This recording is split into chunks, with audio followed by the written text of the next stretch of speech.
testemunho de Aslesha Narayananda, cidade de Madras, Índia. No meu país a religião que predomina é o hinduísmo, religião com muitos deuses e vários pensamentos filosóficos.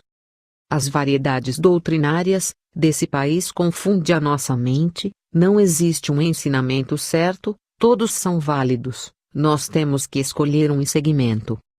A prostituição sagrada que existiu na década de 40, onde as mulheres se prostituíam dentro do templo de Puri, já não tem mais. É uma forma de sexo ritualizado, elas faziam para agradar a sua divindade.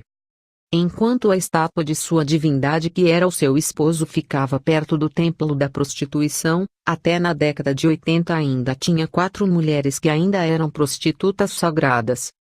Eu era uma moça de 20 anos e tinha esse desejo de ser uma prostituta de uma divindade, cantar, dançar e oferecer música ao meu esposo Deus. No Sri Lanka, as prostitutas sagradas eram castas e não podiam ser tocadas pelos homens. Essa tradição também acabou, mas eu alcancei o tempo delas e tinha esse desejo. A minha família hinduísta era a seguidora do Dharma, que é a lei de práticas. A minha família tinha livros de yogas, que são ensinamentos de práticas cheias de doutrinas hinduístas. Na nossa lei, o Deus que acreditávamos é supremo e cósmico, que é adorado de muitas formas, como pedras, árvores, flores, insetos e animais. As divindades estavam em todas as partes da matéria. A nossa sociedade é estratificada, que são organizações que dividem as classes sociais em alta, média e baixa. Quem é da casta pobre nunca poderia ser rico e subir de casta. Ele teria que praticar a lei do karma, que é boas ações, práticas corretas e procurar fazer o bem para que em outra vida pudesse nascer rico pertencendo a uma casta alta. Os hinduístas acreditam na Sansara, que é a reencarnação, que dá a possibilidade de quem viveu uma vida miserável renasça rico em uma família próspera para gozar dos prazeres de um corpo perecível e mortal. O Sanatana Dharma é o caminho eterno que todos acreditam, para serem livres da reencarnação. Pessoas que acreditavam ter nascido várias vezes desejavam atingir o moksha, que é um estágio da libertação da reencarnação. As pessoas que atingiam o moksha não podiam mais reencarnar e assumiam a identidade de um Deus, ficando livre, unindo-se com o universo. Essa fusão cósmica universal é a união da alma com Deus, e eles acreditam que o universo é um Deus. Quando essa união do homem e do universo acontece, ele atinge um estágio de perfeição divina e não pode mais reencarnar. No país eles adoram a trindade hinduísta, que são Shiva, o destruidor, Brahma, o criador, e Vishnu, o conservador. Toda a criação do universo estrelar, lua, sol e o céu azul, eu acreditava que era Brahma que tinha criado o mar, as florestas e animais. Eu imaginava o grande poder de Brahma, e quando acontecia desastres como terremotos, tempestades, inundações causadas pelos rios e mares, eu pensava, é obra de Shiva, ele está destruindo a natureza. Acidentes de carro, ônibus, trem e aviões, quando acontecia, o povo ficava com medo de Shiva e faziam oferendas para ele. Na minha casa, eu com minha família fazíamos atos de adoração com oferendas, incensos, flores e frutos aos deuses, fazíamos mantras, que são orações de louvores a qualquer uma divindade. Eu prestava culto ao deus Ganesha, que é o da sabedoria, e pedia para ele me fazer acertar todas as questões das atividades escolares, e acontecia como planejava.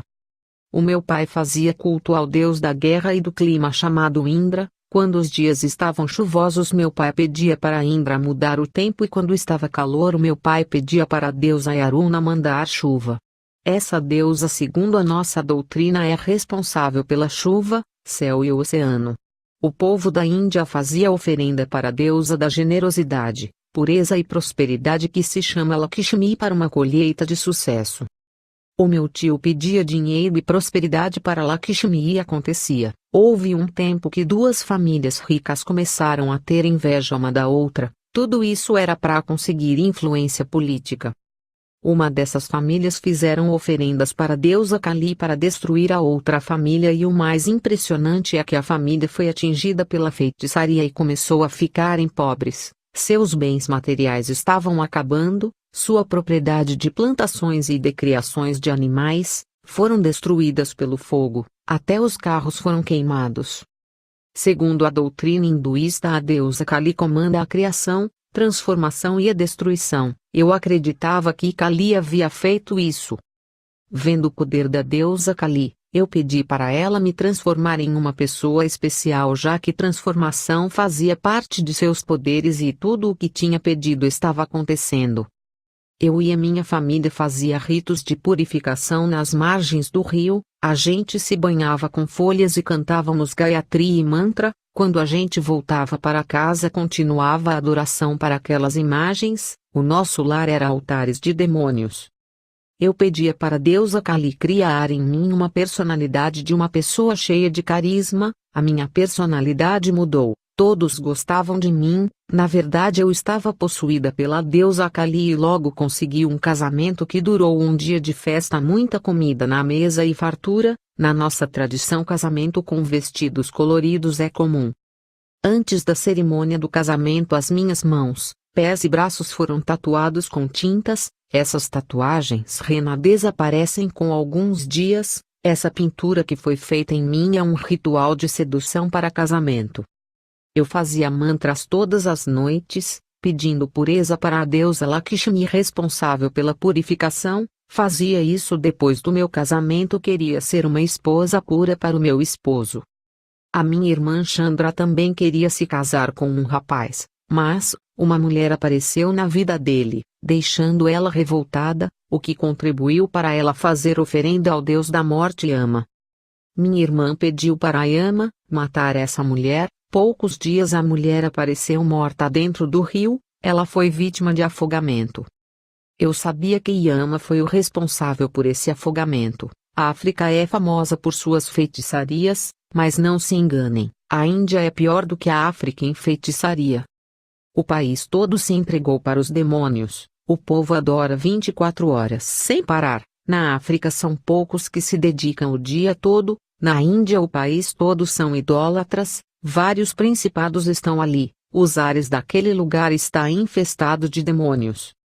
Eu contemplei com os meus olhos espirituais trilhões de demônios voando no céu da Índia. O céu azul ficou negro. Aquela infestação impedia que o sol irradiasse a terra. Estava de dia, mas parecia de noite. Eu dizia para minha irmã Chandra: parece que estamos em trevas. A minha irmã disse: não, o dia está de sol, são apenas 11 horas da manhã. Era verdade, estava de dia, tudo normal, mas através dos olhos espirituais, estava tudo em trevas. Eu vi Yama, o deus da morte, matar pessoas enforcadas. De repente a sua respiração acabava e pessoas caíam mortas. O rapaz se suicidou com uma corda amarrada no seu pescoço. Yama entrou dentro do motor do carro e fez bater em outro carro.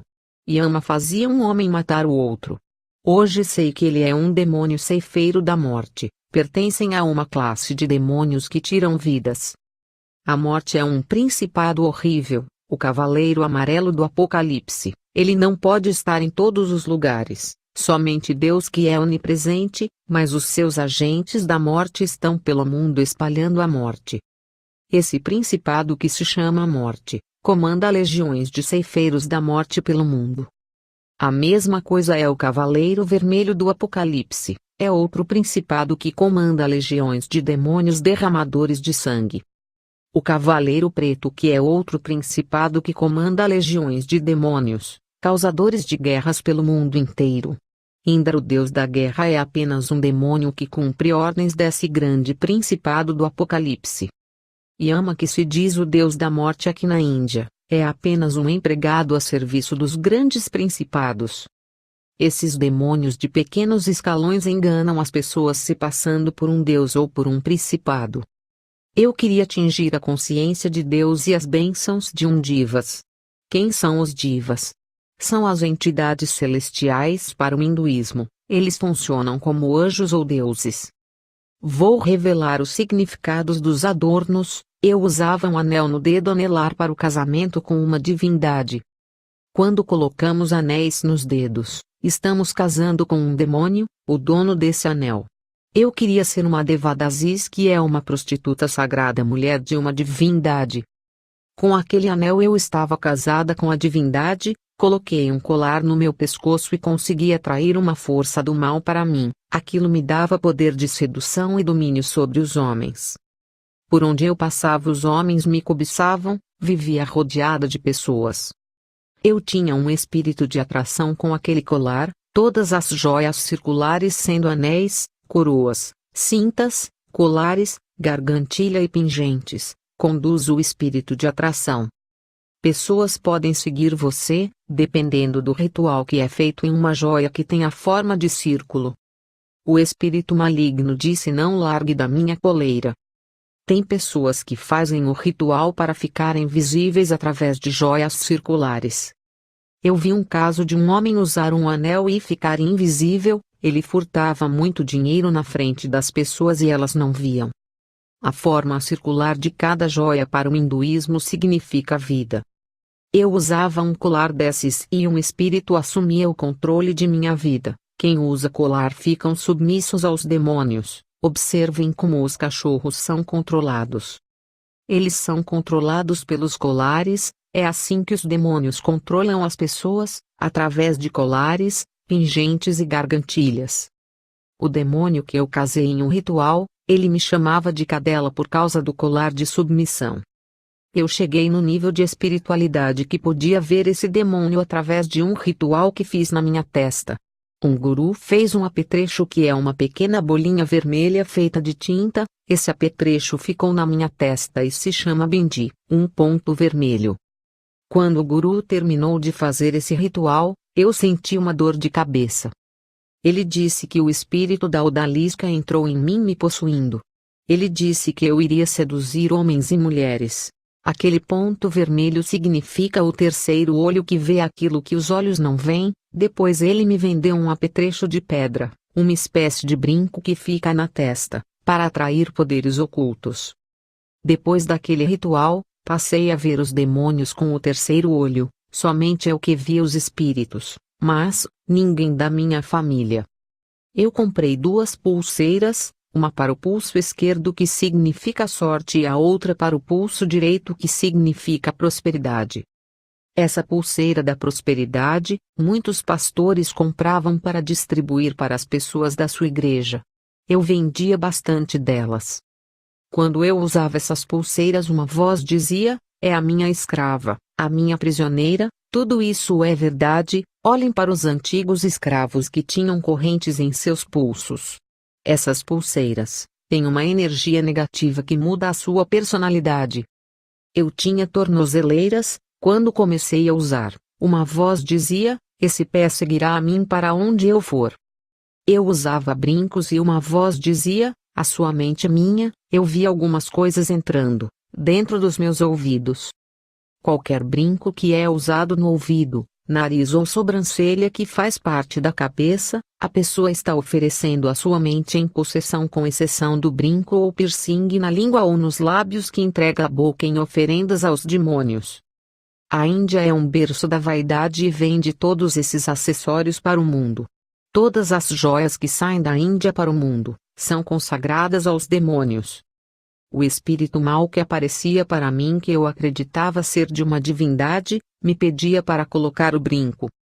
Quando eu coloquei o brinco, o espírito mau olhou para mim e disse: você é minha, é uma marca que dá uma possibilidade de ser a minha esposa. Ezequiel 16:3 e 14. Assim foste ornada de ouro e prata, e o teu vestido foi de linho fino, de seda e de bordados, de flor de farinha te nutriste, e de mel e azeite, e chegaste a ser formosa em extremo, e subiste até a realeza. Correu a tua fama entre as nações, por causa da tua formosura, pois era perfeita, graças ao esplendor que eu tinha posto sobre ti, diz o Senhor Deus. A beleza que fala é o seu esplendor que Deus colocou sobre a igreja. Os brilhos das joias simbolizam aqui a glória de Deus. Apocalipse 19:7. Vi a cidade santa, a nova Jerusalém, que descia dos céus, da parte de Deus, preparada como uma noiva adornada para seu marido. O adorno é a glória dessa cidade, não feita por materiais da terra, e muitas usam essas passagens de adorno para se envaidecer com as joias perecíveis da terra. Toda a vaidade dessa terra pertence ao diabo, ele é o dono das riquezas terrenas. Os adornos trazem energização para o meu corpo, ligando a minha alma aos espíritos, a minha sensibilidade espiritual aumentava. O Senhor abomina as joias da terra. Diz ainda mais o Senhor: porquanto as filhas de Sião se exaltam, e andam com o pescoço erguido, lançando olhares impudentes, e quando andam, caminham afetadamente, fazendo um tilintar com os seus pés, portanto o Senhor fará tinhoso o alto da cabeça das filhas de Sião, e o Senhor porá descoberto a sua nudez, naquele dia tirará o Senhor os ornamentos dos pés, e as toucas, e adornos em forma de lua, os pendentes, e os braceletes, as estolas, os gorros, e os ornamentos das pernas, e os cintos e as caixinhas de perfumes, e os brincos, os anéis, e as joias do nariz, os vestidos de festa, e os mantos, e os xales, e as bolsas, os espelhos, e o linho finíssimo, e os turbantes, e os véus. E será que em lugar de perfume haverá mau cheiro, e por cinto uma corda, e em lugar de encrespadura de cabelos, calvície, e em lugar de veste luxuosa, pano de saco, e queimadura em lugar de formosura? Teus homens cairão à espada e teus poderosos na peleja. E as suas portas gemerão e prantearão, e ela, desolada, se assentará no chão. Isaías 3:16-26. Eles usam Jeremias 2:32, para justificar as suas vaidades. Porventura se esquece uma jovem das suas joias, ou uma noiva de seus adornos de núpcias. No entanto, meu povo há muito tempo não se lembra mais da minha pessoa. As joias e os adornos significam a pureza, vestes brancas resplandecentes. A santidade para Deus faz os seus servos brilharem, não por decoração de joias pelo corpo. Você pode estar se perguntando: eu uso joias, mas não sinto nada disso. O fato de não sentir não livra a sua personalidade das influências do mal e das possessões. As joias são condutores malignos de demônios. Quem usa elas estão dizendo: pode vir espíritos, eu sou seu. Eu tinha um marido, ele se chama Rangedra, nós concordamos que eu seria a esposa de uma divindade. Para meu marido, que acreditava que casar com um deus é honra, ele não tinha noção daquilo que estava acontecendo, somente eu via esse espírito e falava com ele. O meu marido não acreditava nessas coisas de aparição, ele me chamou de louca. Eu sentia as vibrações de energia no meu corpo porque ele estava em um nível espiritual muito alto. Quando se atinge esse estágio, o seu espírito fica sensível. Antes de chegar nesse estágio eu usava adornos e não conseguia sentir nada, agora nesse estágio eu ficava sedutora e cheia de energia. Eu via os raios das pedras das joias penetrando no meu corpo com grande quantidade de energia que fluía dentro de mim, para obter poderes e me tornar uma semideusa. Eu teria que despertar os 7 pontos de energias que são os chakras, que são centros de energias que regem a nossa estabilidade física, emocional, intelectual e espiritual. Os meus chakras estavam desequilibrados segundo um guru, que fez um ritual no meu corpo que estava deitado em uma cama. Os 7 pontos da minha coluna vertebral começaram a girar. O guru disse: esses pontos são como antenas que recebem energia do mundo espiritual para ativar os chakras. Agora que os 7 pontos estão ativos, eles vão se fundir com os caminhos invisíveis da sua alma e serão condutores de energias do mundo espiritual. Quando meditar, sentirá prazer na busca da materialidade. O seu mantra é Lam, ligado com o elemento terra e a cor é vermelha. O seu primeiro chakra ativado está conectado com essas coisas. O seu segundo chakra é a meditação. É um mantra vão, ele está ligado com o equilíbrio, sedução e o sexo. A sua cor é laranja e o seu elemento é a água. O seu terceiro chakra é a meditação. É um rã, sua cor é amarela e o elemento é o fogo. Será egocêntrica sentindo-se como Deus, fará sinais sobrenaturais. Pessoas sentirão a chama do fogo em você que arderá no seu corpo. O seu quarto chakra é a energia que vai circular pelo seu corpo. Sentirá compaixões das pessoas e fará curas ao tocar nelas. Sua cor é verde e o elemento é o éter.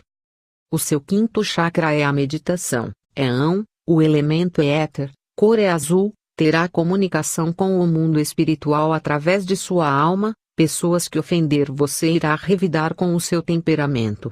O seu sexto chakra é a meditação, é o mantra alma, o elemento é éter, cor é o branco, terá intuição e revelações espiritual, a visão do terceiro olho se abrirá para o mundo espiritual. O seu sétimo chakra e a meditação é o chão, a sua matéria transcenderá para se conectar com Deus, a iluminação encontrará você, a sua energia estará conectada com a energia do universo e toda a energia do mundo irá passar para o seu corpo. O Guru disse, os 7 chakras estão ativos no seu corpo, você está preparada? Depois dessa ritualização ele foi embora, depois dessa ativação de energia. Realizei várias curas de câncer, feridas que não cicatrizavam foram fechadas com apenas um toque de minhas mãos, curei secos, e fiz pessoas doentes se levantarem da cama. Eu tinha uma energia que fluía de mim para o corpo das pessoas, elas sentiram prazeres quando tocavam em mim, muitas riam, ficavam alegres e caíam no chão por não suportarem o fluxo de energia que saía do meu corpo. Muitos pastores, ao ver que eu realizava muitos milagres, se interessaram e foram fazer rituais com o mesmo guru para ativar os seus 7 chakras para realizar operações e sinais de maravilhas. Um espírito mau assumiu o controle do corpo desses pastores. Eu conseguia movimentar objetos sem tocar, empurrava para trás com o fluxo de energia que saía das minhas mãos, tudo que tem energia conseguia manipular sem tocar. Me sentia igual a Deus, conseguia derrubar pessoas no chão com o fluxo de energia que liberava do meu corpo. Todas as pessoas que se aproximavam de mim ou falavam mantras para ativar os seus chakras adormecidos, elas sentiam o primeiro chakra se ativar e ficavam possuídas por essas energias prazerosas que fluía de dentro do seu corpo. O que mais me chamou a atenção é que pastores estão importando isso para as suas igrejas. Esses chakras de energias foram introduzidos em muitas igrejas saindo daqui da Índia. A Igreja de Jesus está em perigo, vigiem e despertem, essas energias sempre vêm com legiões de demônios para dentro do corpo. Na Índia acreditamos nos avatares, que são manifestações corporais da divindade suprema de Brahma. A maioria das pessoas cultuam avatares mais próximos, como Krishna, os Bhaktis são devotos de Vishnu. Os Brahmanes são adeptos do deus Brahma, esses discípulos são os Kshatriyas, seus deuses podem ser avatares que são suas formas corporais. Eu estava pensando em trazer a forma corporal da divindade que havia casado, ele é um espírito que tem a aparência humana, fiz um ritual de invocação para o espírito, fiquei trancada no meu quarto. O meu esposo dormiu na sala enquanto fiquei 7 dias trancada no meu quarto. O meu esposo fez uma fenda debaixo da porta para colocar comida e água para mim todos os dias. Ele deixava água e comida debaixo da porta. Um dia sua curiosidade fez ele olhar pela fenda da porta e sentiu uma forte radiação que cegou um olho seu. Nesses 7 dias, por causa do ritual que fazia dentro do meu quarto sem poder sair, uma grande radiação emanava do meu quarto. Qualquer pessoa que tentasse entrar ali dentro morreria. O espírito da divindade se encarnou em um corpo físico e teve relações sexuais comigo. No 7º dia sai do quarto, carregada e cheia de energia. O meu esposo ficou assustado comigo. Um mês depois estava grávida daquele espírito do mal. O meu esposo sabia que eu não saía de casa, passava o dia todo com ele, a gente tinha feito um plano para ter filho no ano que vem, ele usava anticoncepcional para não me engravidar. O meu esposo ficou apavorado com essa gravidez sobrenatural. O povo da vila começou a me tratar muito bem, eles diziam, tu carrega uma semente de um Deus. Um missionário veio em meu país, o seu nome é Alain Courtenay, ele é da França. A primeira casa que visitou foi a minha, eu ofereci uma xícara de café. Ele disse que iria achar um lugar para ficar durante um mês e depois iria voltar para o seu país. Ele olhou para mim e disse, essa criança que está esperando em seu ventre é maligna, essa criança não irá sobreviver, a vontade de Deus é que essa semente não viva. Um missionário disse: eu tive uma visão com esse lugar, vi uma fumaça de incenso subindo para os ares através das oferendas e milhões de pessoas dessa nação caindo no inferno.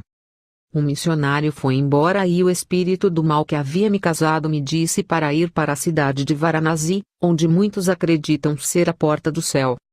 Essa cidade é a mais mística da Índia, e a grande escada que dá acesso ao rio Ganges que segundo a tradição liga a terra a Deus.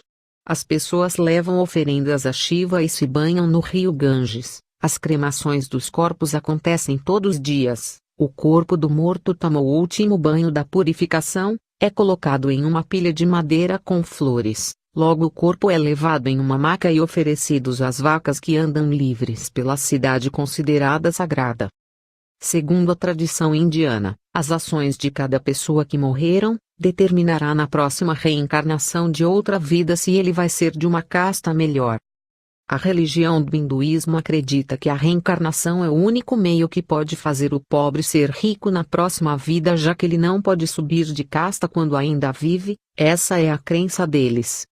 Depois da purificação e cremação as cinzas são jogadas no rio sagrado, em cada rua da cidade de Varanasi tem um templo onde as pessoas levam as suas oferendas. O principal templo de Shiva se chama Golden Temple ou Kashvipanath na língua indiana, é cheio de policiais armados que vigiam e revistam o povo. As portas do templo têm detectores de metais e somente os indianos que podem entrar. Não pode levar celular e nem fotografar o interior desse templo que tem mais de 3.500 anos, é o mais famoso e sagrado templo hindu dedicado ao deus Shiva. Fiquei hospedada nessa cidade, o espírito mau que dizia ser o meu esposo queria que fizesse um ritual para abrir portais espirituais na cidade de Varanasi. Eu disse que não conseguia, esse espírito ficou irado comigo e chamou outros espíritos maus. Eles me suspenderam e jogavam-me na parede, fiquei um dia todo apanhando desses demônios até que resolvi fazer o ritual da meia-noite, chamei algumas pessoas para me ajudar com o ritual, fizemos 1 hora tentando abrir os portais do mundo espiritual, fendas em formas de luz se abriram e sombras negras saíam daquele mundo para o nosso, as pessoas que estavam comigo não suportaram a radiação infernal e morreram. Eu também havia morrido. E vi quando o meu espírito e as pessoas que estavam comigo entraram por um daqueles portais.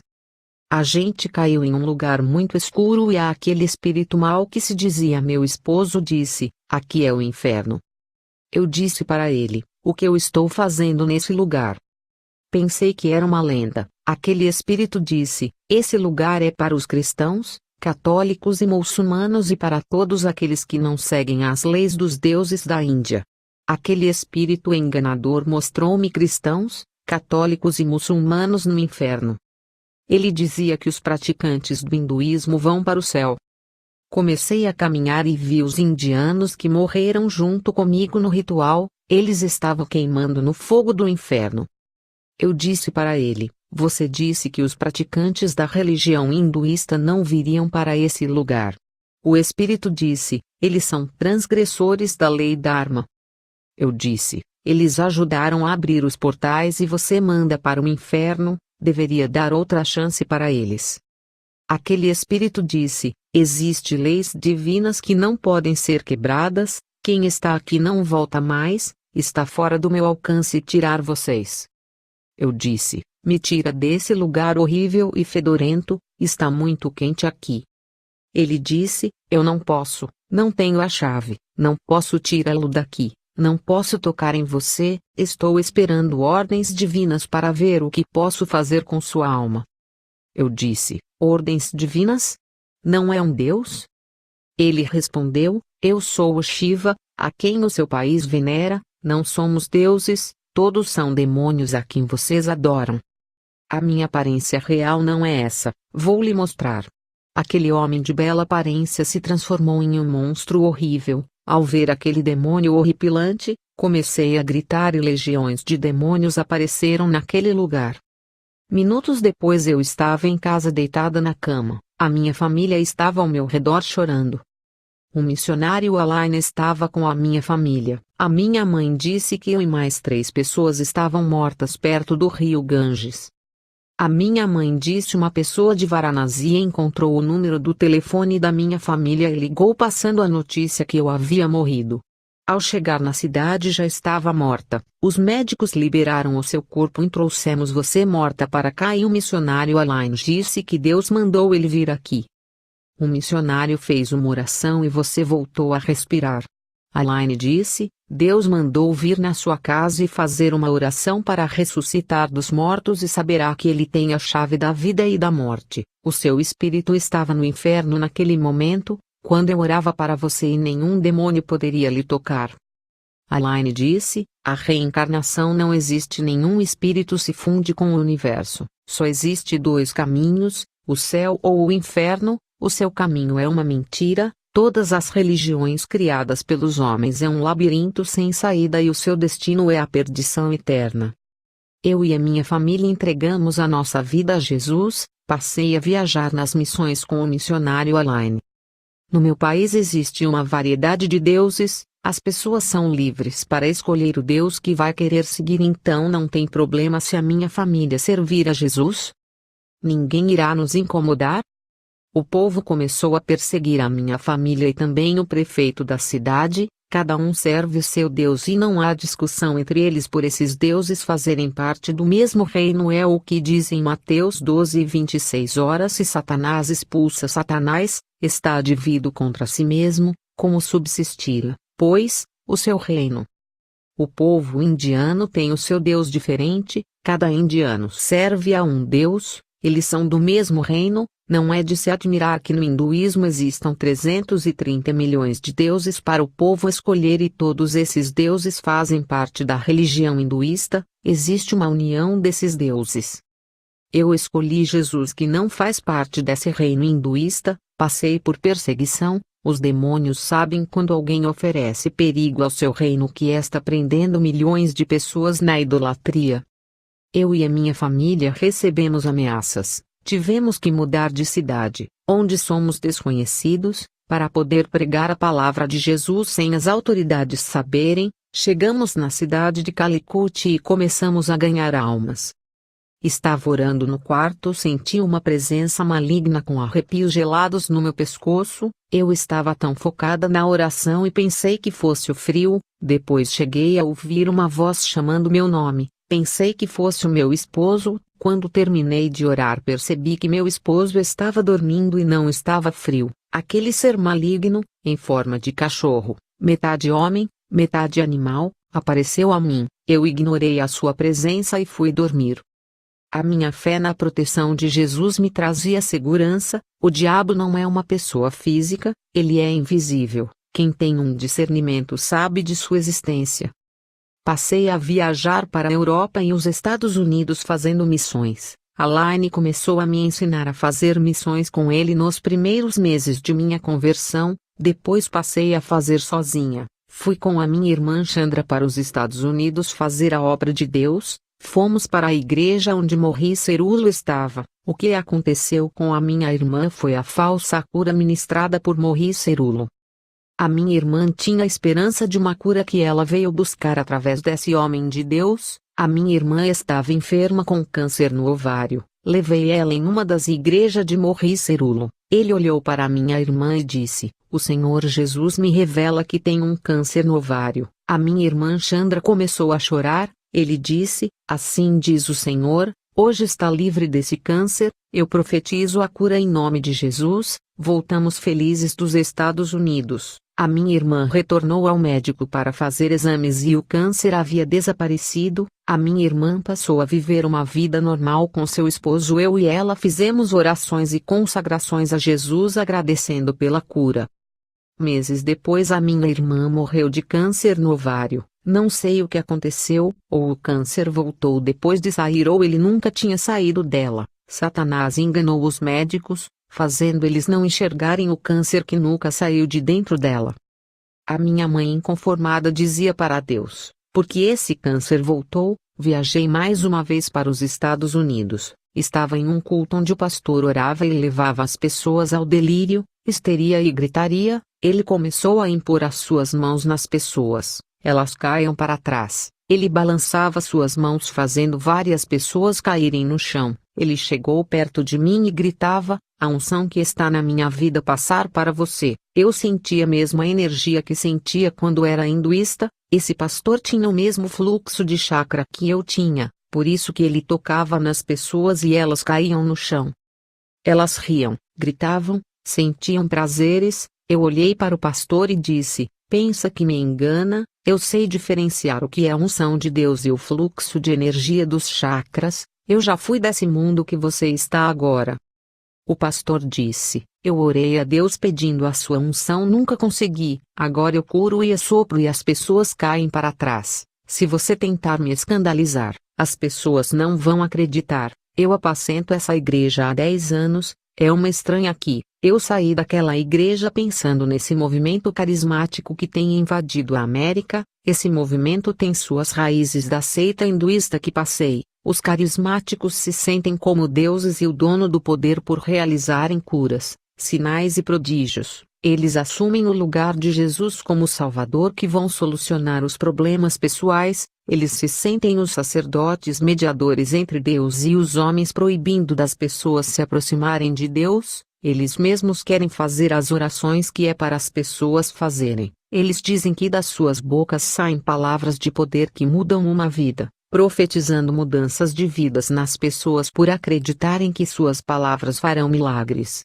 Essa filosofia de querer ser Deus e resolver a vida da pessoa tem na religião hinduísta. Satanás um dia quis ser Deus e ainda deseja esse poder, e ele tem passado para muitos pastores e muitos movimentos a mesma filosofia de querer ser Deus.